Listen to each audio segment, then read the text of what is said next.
एक गांव में एक दर्जी रहता था। वह नेकदिल, दयालु और मिलनसार था। सभी गांव वाले अपने कपड़े उसी को सीने दिया करते थे।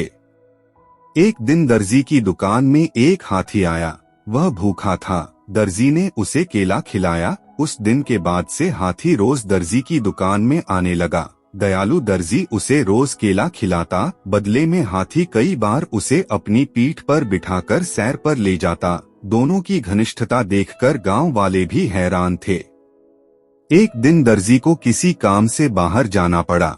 उसने अपने बेटे को दुकान पर बिठा दिया। जाते जाते वह उसे केला देते हुए कह गया कि हाथी आए तो उसे खिला देना। दर्जी का बेटा बड़ा शरारती था।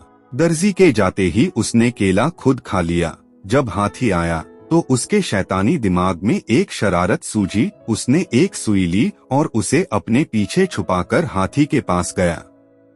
हाथी ने समझा कि वह केला देने के लिए आया है, इसलिए अपनी सूंड आगे बढ़ा दी। उसके सूंड बढ़ाते ही दर्जी के बेटे ने उसे सुई चुभो दी। हाथी दर्द से बिलबिला उठा। ये देखकर दर्जी के लड़के को बड़ा मजा आया और वह ताली बजाकर खुश होने लगा।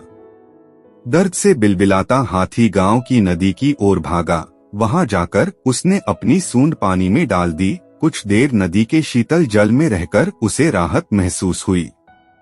उसे दर्जी के लड़के पर बड़ा गुस्सा आ रहा था। उसने उसे सबक सिखाने की ठानी और अपनी सूंड में कीचड़ भरकर दर्जी की दुकान की तरफ बढ़ा। दर्जी के लड़के ने जब फिर से हाथी को आते देखा तो सुई लेकर बाहर आ गया। वह हाथी के पास आते ही उसे सुई चुभाने के लिए आगे बढ़ा, मगर हाथी ने सूंड में भरा सारा कीचड़ उस पर उड़ेल दिया। लड़का दुकान के दरवाजे के सामने खड़ा था। वह ऊपर से नीचे तक कीचड़ से लथपथ हो गया। दुकान के अंदर भी छिटक गया और लोगों द्वारा दिए गए कपड़े भी गंदे हो गए।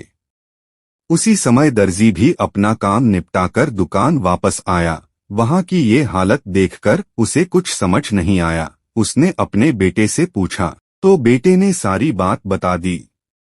दर्जी ने बेटे को समझाया कि तुमने हाथी के साथ बुरा व्यवहार किया है, इसलिए उसने भी तुम्हारे साथ वैसा ही व्यवहार किया है। जैसा व्यवहार करोगे वैसा ही पाओगे। आज के बाद किसी के साथ बुरा मत करना।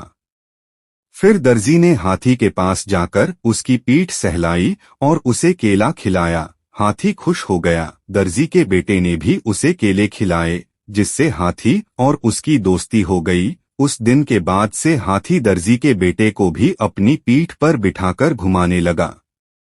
अब दर्जी के बेटे ने शरारत छोड़ दी और सबसे अच्छा व्यवहार करने लगा। सीख, जैसा करोगे वैसा भरोगे। जैसा व्यवहार दूसरों से चाहते हो वैसा व्यवहार दूसरों के साथ करो। बुरे काम का बुरा नतीजा।